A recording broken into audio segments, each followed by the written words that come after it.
Shalom Elehem Besem Hamasya, selamat pagi, selamat bertemu kembali dalam suara sahabat Kroci. Dan pagi ini saya ingin mengajak kita untuk merenungkan satu kebenaran firman Tuhan dengan topik berpuasa. Dan saya ingin mengarahkan kita untuk memahami tentang konteks Lukas pasal yang kelima ayat 33 sampai ayat yang ke-39, yang di dalamnya ada dua tujuan dari berpuasa. Berpuasa memang seringkali menjadi satu polemik dalam kehidupan kita mengikut Tuhan. Tetapi pagi ini saya ingin mengajak kita untuk memahami dua hal tujuan dari berpuasa. Yang pertama, tujuan kita berpuasa sesuai dengan kehendak Tuhan di dalam Lukas pasal yang kelima ayat yang ke-33 sampai 30 yang 5. Yang pertama adalah kalau kita berpuasa, kita harus belajar menerima keadaan orang lain dan menerima keadaan diri kita. Mengapa? Kalau kita membacanya dengan perlahan, kita bisa melihat bahwa di situ di saat Tuhan Yesus diundang oleh satu orang bernama Lewi, seorang pemungut cukai yang bertobat dan meninggalkan segala sesuatunya mengikut Yesus. Tiba-tiba ketika mereka sedang asik untuk makan dan minum, mungkin di depannya ada pete, ini gambaran saya, mungkin di depannya ada lalapan, mungkin di depannya ada ikan gurame, ini gambaran saya ya. Saya mau katakan kepada kita semua, tiba-tiba orang-orang Farisi ini datang dan mengklaim, bahkan menyindir Tuhan Yesus. Mereka mengatakan bahwa mengapa murid-muridmu kok tidak doa dan puasa ya? Sedangkan murid-murid kami dan juga murid-murid Yohanes, mereka berdoa dan berpuasa loh.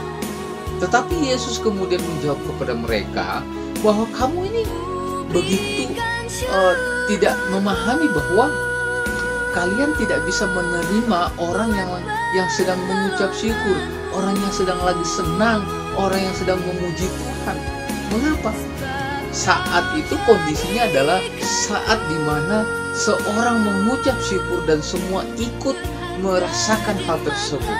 Itu artinya bahwa orang Farisi ini tidak siap melihat orang lain senang dan tidak siap juga menerima keadaan orang lain. Tetapi dari sisi lain saya melihat bahwa mereka sedang ingin memaksakan kehendaknya, mereka sedang ingin memaksakan kondisi mereka, konsep mereka, budaya mereka, dan apapun dari diri mereka supaya orang lain bisa sama.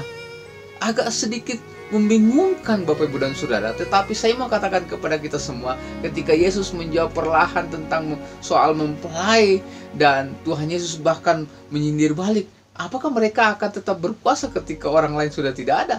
Saya mau katakan kepada kita semua bahwa kadang ketika kita berpuasa, kita hanya ingin memaksakan kehendak kita. Bahkan kadang kita menjadikan puasa sebagai alat untuk memaksa Tuhan. Saya mau katakan tidak boleh. Mengapa? Karena itu tidak baik dan tidak layak di hadapan Tuhan. Pagi ini saya mengajak kita untuk belajar. Ketika kita berpuasa, ketika kita melakukan satu hal untuk menyenangkan hati Tuhan, jangan coba-coba untuk belajar memaksa orang lain, tetapi belajarlah untuk menerima keadaan orang lain. Mengapa demikian? Karena dengan kita berpuasa dan menerima keadaan orang lain, saya mau katakan kepada kita semua, kita bisa berbagi kasih loh kepada mereka. Kita bisa berbagi sukacita kepada orang lain. Sama seperti Yesus hadir dalam perjamuan makan bersama yang dihadiri oleh banyak orang, mungkin banyak pejabat, banyak kalangan. Dan Yesus ikut bersukacita, Bapak Ibu Saudara. Artinya apa? Yesus sedang berusaha untuk belajar menerima keadaan Lewi yang sedang bersemangat untuk mengikuti Yesus. Dan saya mau katakan kepada kita semua, kadang kita menjadi batu sandungan di antara orang-orang yang belum percaya kepada Tuhan, dan bahkan di dalam gereja sendiri. Karena apa? Ketika kita berpuasa, ketika kita melayani, kita seringkali memaksakan kehendak kita supaya orang lain sama dengan kita. Pagi hari ini saya mengatakan kepada kita, mari kita bertobat dan tinggalkan itu. Itu yang pertama.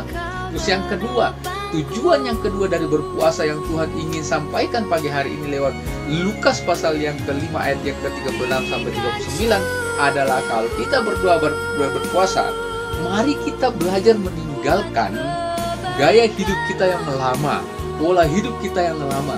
Mari kita meninggalkan segala sesuatu yang Tuhan sudah tidak inginkan untuk kita lakukan. Tetapi hari ini kita bisa melihat bahwa begitu banyak orang Kristen yang bangga dengan masa lalunya, dan bahkan seakan-akan dia ingin mengkolaborasikan masa lalunya itu untuk masuk dalam kehidupan yang baru. Banyak orang bangga, saya dulu ini pembunuh loh, saya ini adalah orang yang ditakuti loh, saya ini preman loh, saya ini yang pernah membuat ini kerusuhan ini segala macam. Saya mau katakan, saya sangat sedih melihat banyak orang-orang Kristen yang kemudian lebih bangga dengan masa lalunya yang penuh dengan dosa dan berlumuran darah, yang tidak layak, yang menyedihkan hati Tuhan, yang menyakiti hati Tuhan, ketimbang dia belajar untuk mengucap syukur dan kemudian memperbaharui karakternya dan hidupnya. Pagi hari ini saya mau katakan kepada kita semua, mari kita meninggalkan gaya hidup kita yang lama. Yesus bahkan memberikan 3 perumpamaan. Yang pertama tentang bagaimana tidak baiknya kalau kita menempelkan kain yang baru kepada kain yang lama. Karena apa? Akan tetap sobek. Lalu kemudian Yesus tidak sampai di situ saja. Yesus kasih perumpamaan yang kedua, bahwa kantong kulit yang tua, yang baru itu tidak bisa, yang tua maksudnya, tidak bisa diisi dengan anggur yang baru. Kenapa? Itu akan membuat kantong kulit yang tua itu menjadi rusak. Dan yang ketiga, Yesus ingin mengatakan, dan ini yang paling sebenarnya paling dalam, bahwa Yesus menjawab sindiran dari orang Farisi tersebut, bahwa kalau sudah meminum anggur yang tua, akan sulit baginya untuk mengatakan bahwa anggur yang baru itu lebih enak. Sebenarnya Yesus ingin menyindir mereka, menjawab mereka secara halus, Bapak Ibu dan Saudara, bahwa orang kalau sudah menikmati dosa masa lalu, kehidupan yang lama itu, kalau mereka sudah menikmati, mereka suka nyaman, dan untuk masuk dalam kehidupan yang baru itu susah banget. Karena apa? Kadang dibatasi oleh kenyamanan dosa. Karena dosa itu nikmat, Bapak Ibu dan Saudara. Karena itu Yesus menjawab dengan cara seperti itu yang begitu halus tapi nancap sekali. Karena itu pagi hari ini saya ingin katakan kepada kita semua, mari kita tinggalkan hidup yang lama. Supaya apa? Supaya doa puasa kita, pelayanan kita, apapun yang kita lakukan, bisa membuat segala sesuatunya berubah dan semakin indah, semakin bersuka cita. Sama seperti Lewi yang luar biasa, ketika dia mengikuti Yesus, dia meninggalkan segala sesuatunya. Meninggalkan artinya dia tidak mau lagi berurusan dengan dosanya di masa lalu. Lalu kemudian dia mengucap syukur, dia masuk dalam perjamuan, makan bersama-sama, dan begitu sukacita. Jangan seperti orang Farisi, tapi jadilah seperti Lewi yang meninggalkan hidupnya yang lama. Dan Yesus ingin agar kita semua sama seperti itu, bahwa ketika kita berdoa dan berpuasa, ketika kita melayani Tuhan, ketika kita melakukan apapun dengan tujuan yang baik yang berkenan di hadapan Tuhan, tinggalkan hidup yang lama. Pagi hari ini, mari kita semua meninggalkan hal-hal tersebut, supaya tujuan kita membawa damai sejahtera dan sukacita bagi diri kita, bagi orang lain, bagi masyarakat, bagi teman-teman, bagi keluarga, bagi siapapun. Shalom Aleichem, Besem Hamasia. Tuhan Yesus memberkati. Tetap semangat, jaga kesehatan. Haleluya, haleluya, puji Tuhan.